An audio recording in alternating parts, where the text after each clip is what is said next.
2024 లేదా 25లో డిగ్రీ లేదా బీటెక్ చదివారా? సాఫ్ట్వేర్ జాబ్ కోసం ఎదురు చూస్తున్నారా? అయితే కోడ్ జ్ఞాన్ 100 డేస్ కోర్సులో చేరండి, జాబ్ సాధించండి. నమస్కారం మేడం. నమస్తే సిరి. మేడం, ప్రతి ఒక్కరికి వాళ్ళ మైండ్లో ఆలోచనలు అనేవి వస్తూనే ఉంటాయి.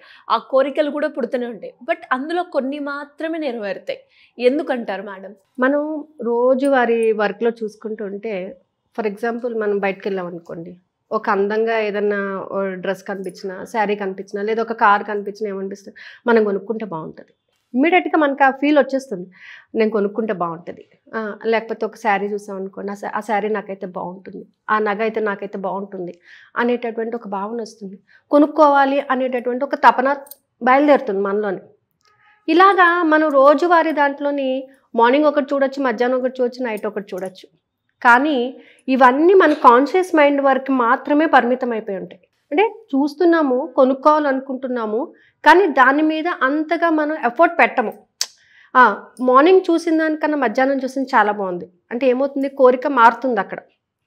ఈవినింగ్ ఇంకొకటి చూసాం, లేదా నీ ఫ్రెండ్ దగ్గర ఇంకో డైమండ్ నెక్లెస్ చూసాం, డైవర్ట్ అయిపోతుంది ఆటోమేటిక్గానే. బట్ కొన్ని మాత్రమే మన సబ్ కాన్షియస్ మైండ్ని బాగా ఎఫెక్ట్ చేస్తుంటాయి. అంటే దాని ఇంపాక్ట్ మార్నింగ్ చూసిన దానికి, మధ్యాహ్నం చూసిన దానికి, నైట్ చూసిన దానికి ఏదో ఒకటి మీకు ట్రిగర్ అవుతూ ఉంటుంది.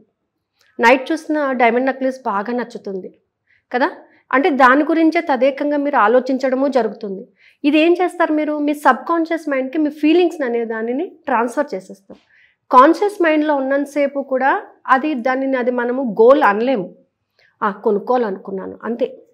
బట్ ఎప్పుడైతే దానిని నిజంగా నేను సాధించాలి, అది నాది, అది నేను వేసుకుంటే బాగుంటుంది, నేను కట్టుకుంటే బాగుంటుంది, నేను ఆ కార్లో వెళ్తే నాకు బాగా అనిపిస్తుంది, I feel comfort with that అని మనం బాగా ఫీల్ అవుతూ ఉంటాము.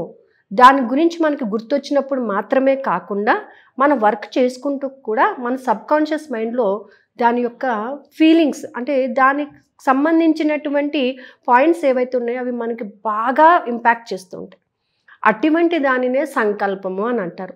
అంటే ఎన్ని పనులు చేస్తూ ఉన్నా కూడా నువ్వు అనుకున్నటువంటి గోల్ని సాధించడానికి నీకు తదేకంగా గుర్తొస్తున్నటువంటి ఒక విషయం అనేది ఉంటుంది.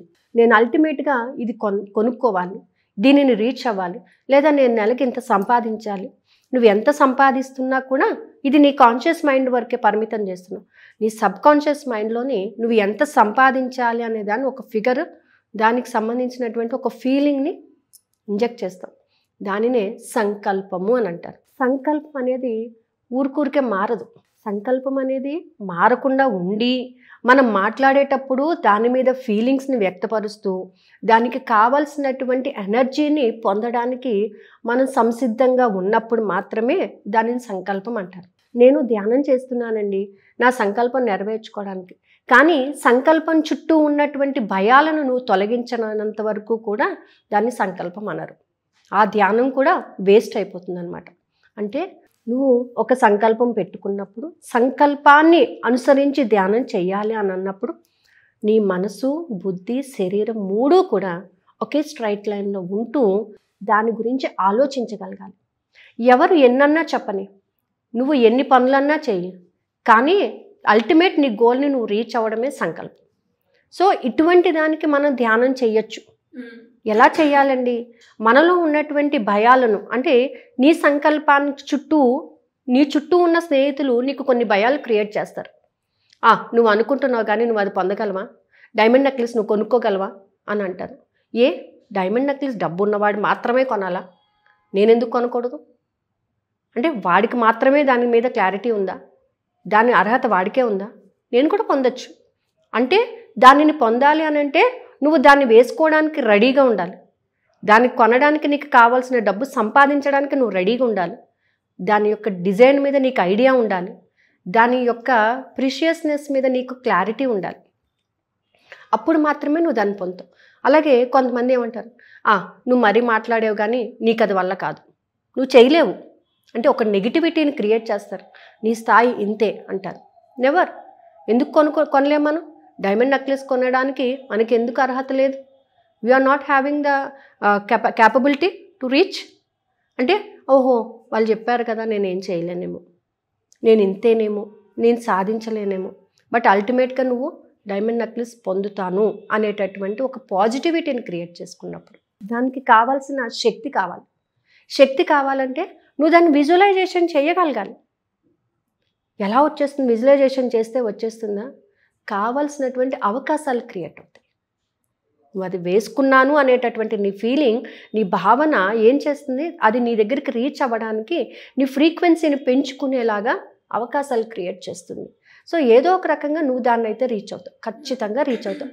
అంటే ఒక సంకల్పాన్ని మనం క్రియేట్ చేసుకున్నప్పుడు ఆ సంకల్పం చుట్టూ ఉన్నటువంటి నెగిటివ్స్ కానీ, నెగిటివ్ ఎమోషన్స్ కానీ, నెగిటివ్ ఎనర్జీస్ని కానీ ఓవర్కమ్ చేయడమే సంకల్ప సిద్ధి ధ్యానం అని అంటారు. అంటే నువ్వు ఏ పని చేస్తున్నా, ఎలా ఉన్నా, ఎక్కడ ఉన్నా, ఏం మాట్లాడుతున్నా కంప్లీట్గా నీ ఫోకస్ అంతా నీ సంకల్పం మీదనే. నీ వర్డ్స్ ఎనర్జీని ఇస్తాయి. నీ సంకల్పాన్ని నువ్వు రీచ్ అవ్వడానికి నువ్వు మాట్లాడే ప్రతి మాట నేను అనే దాంట్లో చాలా ఎనర్జీ ఉంటుంది. నేను డైమండ్ నెక్లెస్ కొనుక్కున్నాను, అందుకు చాలా హ్యాపీగా ఫీల్ అవుతున్నాను. I was very much grateful to that. అంటే నేను కొనుక్కున్నాను, యూ ఫీల్ దట్. ఖచ్చితంగా నువ్వు కొనుక్కుంటావు, వేసుకుంటావు. అది నీ భావన. ఆ భావాన్ని నువ్వు ప్రాపర్గా మిర్రర్ ఎక్స్పెరిమెంట్ చేయి, లేదా వాటర్ గ్లాస్ తాగు. ప్రతి దాంట్లోని నీ డైమండ్ నెక్లెసే నీకు మెయిన్ అనమాట. అంటే నీ గోల్ నువ్వు ఏదైతే పెట్టుకుంటావో, నువ్వు అల్టిమేట్గా ఒక జాబ్ పొందాలనుకుంటున్నావో, లేకపోతే ఇంత అమౌంట్ ఎర్న్ చేయాలనుకుంటున్నావో, ఏదైనా సరే నీ సంకల్పం అనేది ఒకళ్ళు చెప్తే మారిపోయేదాన్ని సంకల్పం అన్నారు. గట్టిగా నువ్వు దాని మీద వర్క్ చేయగలిగినప్పుడే దానిని సంకల్పము అని అంటారు. అది సిద్ధించుకోవడానికి మనం పాజిటివిటీ, అలాగే చాంటింగ్ ఆఫ్ కొన్ని మంత్రాస్ని చాంట్ చేయడం వల్ల ఫ్రీక్వెన్సీ పెంచుకుంటూ పోతాం. ఈ ఫ్రీక్వెన్సీ ఎప్పుడైతే పెరుగుతూ ఉంటుందో దాన్ని అట్రాక్ట్ చేయడానికి నీకు అవకాశాలు ఎక్కువగా కనబడతాయి అన్నమాట. అంటే నువ్వు ఏదైతే అనుకున్నావో, చాలామంది ఏమంటారంటే ఇలా చేయాలనుకుంటున్నాను కానండి అప్పులు చాలా ఉన్నాయండి. అప్పుల మీద ధ్యాస వదులు. నువ్వు ఎప్పుడైతే అప్పు ఉంది అని అంటావో ఇది పెరిగిపోతుంది. ఇక్కడ దీన్ని అట్రాక్ట్ చేస్తున్నావు, ఇదే నీ సంకల్పం అయిపోతుంది ఇక్కడ. బట్ అప్పును పక్కన పెట్టి నేను ఒకటి రీచ్ అవ్వగలిగాను అని అన్నప్పుడు అప్పు చేసి కాదు రీచ్ అయ్యేది, నువ్వు అప్పు తొలగించుకొని రీచ్ అయ్యేటటువంటి మార్గం దొరుకుతుంది ఎప్పుడు? పాజిటివ్గా ఉన్నప్పుడు. సో ఈ ఫ్రీక్వెన్సీస్ని పెంచుకోవడానికి మనం మాట్లాడే ప్రతి మాట ఐ యామ్, నేను అనే ఒక శక్తివంతమైనటువంటి పదాన్ని వాడినట్లయితే ఖచ్చితంగా మన సంకల్పాన్ని మనం సిద్ధించుకోవచ్చు అనమాట. రోజు ఒక 45 minutes మీ సంకల్పం పట్ల పూర్తిగా ఎనర్జీని తీసుకుంటూ we have to visualise that. కూర్చొని చేసినట్లయితే, ధ్యానం చేసినట్లయితే అవకాశ మార్గాలు అనేవి డెవలప్ అవుతాయి. ఆ అవకాశాల ద్వారా మనం మన సంకల్పాన్ని మనం ఖచ్చితంగా సిద్ధించుకోవచ్చు. సో ఇలాగంటే మనం అందరూ అనుకుంటారు ధ్యానం చేయడం ద్వారా అయిపోతుందా? ధ్యానం చేయడం ద్వారా నీలో ఉన్నటువంటి నెగిటివ్స్, అలాగే నీ సంకల్పానికి నీకున్నటువంటి నెగిటివ్ ఎమోషన్స్ కానీ, బ్లాక్స్ కానీ క్లియర్ అవుతుంటాయి అన్నమాట. ఒక క్లారిటీ వస్తుంది. నువ్వు దాన్ని పొందాలనుకున్నావు, ఆ పొందాలి అన్నదానికి నువ్వేం చేయాలి? నువ్వు ఎలా రూట్ వేసుకోవాలి? ఎలా ప్రయాణించాలి? నీ ఆలోచన విధానం ఎలా మార్చుకోవాలి? నువ్వు ఎవరెవరితో స్నేహం చేయాలి? ఎవరితో ఎలా మాట్లాడాలి? నీ వర్డ్స్ ఎలా ఎక్స్ప్రెస్ చేయాలి? నిన్ను నువ్వు ఎలా రూపొందించుకోవాలి? ఇవన్నీ కూడా నువ్వు క్లారిటీగా ఉన్నప్పుడు మాత్రమే నీకు తెలుస్తుంది. రోజువారీ వర్క్లో మనం రొటీన్గా తిన్నామా పడుకున్నామా అంటే కాదు కదా. నీ గురించి నువ్వు ఒక్కసారి ఆలోచించు. నీ అంతరాత్మ గురించి, నీ గురించి నువ్వు ఒక్కసారి నీ స్ట్రెంగ్త్ ఏంటి అనేది డెవలప్ చేసుకుంటూ వెళ్తే ఆటోమేటిక్గా గోల్ అనేది రీచ్ అవ్వడం చాలా ఈజీ అండి మనుషులకి. కాకపోతే ఏంటంటే మనం ఉన్నటువంటి సమస్యలను తెచ్చి అక్కడ పెట్టుకుని సమస్య మీదనే ఫోకస్ చేస్తూ ఉంటాం. సమస్య మీద మనం ఫోకస్ చేసినప్పుడు ఏమవుతుందంటే సమస్యలు పెరుగుతూ ఉంటాయి, దాని సొల్యూషన్ కాదు. బట్ ఇదంతా లేదు, నేను దీన్ని రీచ్ అయిపోయాను, నేను ఓవర్కమ్ అయిపోయాను అని ఒక స్ట్రాంగ్నెస్ పెట్టుకుని దాని తర్వాత ఏంటి, దాని తర్వాత ఏంటి ఇలా మనం ఒక స్టెప్ వేసుకుంటూ వెళ్ళినట్లయితే సంకల్పం సిద్ధించుకోవడం చాలా ఈజీ అవుతుంది. అంటే ఎలా మేడం, ఇంకా దీని గురించి ఎవరైనా కూడా తెలుసుకోవాలి అంటే క్లాసెస్ అటెండ్ అవ్వచ్చు అంటారు? క్లాసెస్ ఉన్నాయండి, కాకపోతే కాంబో క్లాసెస్ ఈ 29th నుంచి స్టార్ట్ అవుతాయి. Online offline ma'am? Online classes. Combo class ఏంటంటే ఈవినింగ్ 6:30 to 7:20 ఓన్లీ వాళ్ళకి టెక్నిక్ నడుస్తుంది అనమాట. నైట్ 10 o'clockకి మెడిటేషన్ జరుగుతుంది. అంటే ఒకటే రోజు 2 క్లాసెస్ రన్అప్ అవుతాయి. ఫ్రైడే వరకు ఈ క్లాస్ జరుగుతుంది, సాటర్డే ఓన్లీ మెడిటేషన్ జరుగుతుంది. 6:30 నుంచి 7:20 వరకు కూడా క్లాస్ జరుగుతుంది. ఈ క్లాస్లో ఏంటంటే మన సంకల్పానికి కావాల్సిన ఎఫర్మేషన్ ఎలా రాసుకోవాలి, మిర్రర్ టెక్నిక్ ఎలా చేయాలి, మేనిఫెస్టేషన్ ఎలా చేయాలి, విజువలైజేషన్ ఎలా చేయాలి, వాటర్ గ్లాస్ టెక్నిక్ ఎలా ఉపయోగించాలి.